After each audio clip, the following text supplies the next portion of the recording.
কই দেখি উনুনটাকে একটু দেখি, ওরমভাবে হবে না। এপাশ থেকে তুই কি করে দেখলি?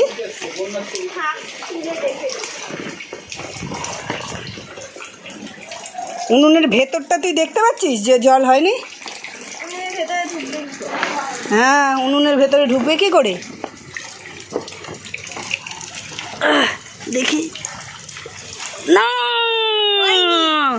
হয়নি মাসি, জল ঢোকেনি। আমি বলছি হয়নি, ঢোকেনি, জল ঢোকেনি। না, জল ঢোকেনি। ক্রেডিট ইউ, তুমি বলেছিলে বলে ওরম করে উনুনটাকে করতে, তাই জলটা ঢোকেনি। আমার উনুনটা এখনও জ্যান্ত আছে। ছাইগুলো কেড়ে নেবো, নিলে না, ছাইগুলো ফেলে দিলে আমি শুকনো কাঠ দিয়ে আমি উনুনে রান্না করতে পারবো।